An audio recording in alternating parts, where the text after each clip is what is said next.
Hey, it's Dr. Trish Leigh. Today I want to talk with you about the three main modes that your brain can get into and should get into every day. Okay, so yesterday was a rough day at Casa de Leigh. My 5 children have gone back to school recently. My stepson moved in, so all 6 of them are in the same house. Stress was high, emotions were high. So what does that mean for me? Literally survival mode all day long. I think there was actually one point where all of them were crying. So I actually proclaimed out loud, because that's how I roll, that I felt like a fireman just putting out fires. And actually it stopped my daughter from crying, and she laughed about the idea of her bursting into flames. But the idea holds true, is that everybody had problems that needed to be solved, and that was my job, which I'm very blessed to be able to do. But at the end of the day, man, I was exhausted. I had worked all morning long problem solving people's challenges in the office, which I love to do, but generally I need to bring the nervous system down after that. When kind of the flames arose at home, I did not have the opportunity to do that. A way for me to de-stress and bring that energy down is to get into creative mode. I like to make these videos to educate and empower and inspire people. I love to write. I like to create in a business sense, but that puts my brain in a really good spot, which is the second mode, creative mode. I like to cook. I slow cook like a boss, and I usually do it every evening to kind of soothe my nervous system. I did not have the opportunity to even cook dinner. I had to text the hubs to have them bring something home for dinner because I was in crisis mode all evening and night.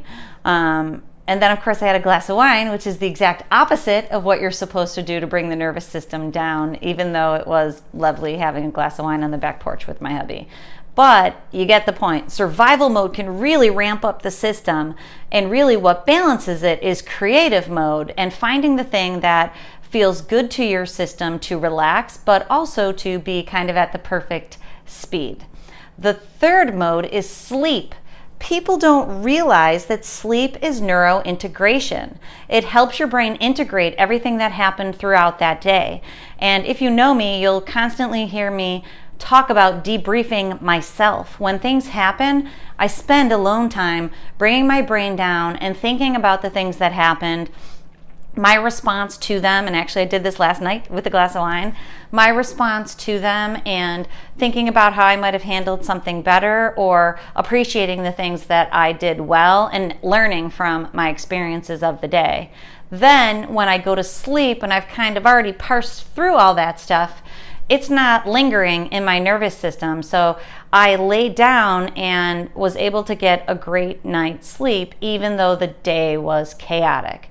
So it's very important you're going to have to be in survival mode. Unfortunately, science shows we're all in survival mode, mini fight or flight, all day, every day. You need to get yourself out of survival mode to have a healthy, balanced nervous system. Find something that feels good to you. It can either be work, engaged, passionate work, or it can be something that you do to relax. I love to work. I love to cook. I love to exercise. I went for a run too. I go for a run just about every day. Getting outside in nature. Then you need to sleep, and you need to let your system integrate your experiences to learn from them and have an awesome day the next day. Sleep is essential. Okay, those are the 3 modes for a balanced, healthy lifestyle. You need to know that, and you need to implement that so that you can control your brain before it controls you.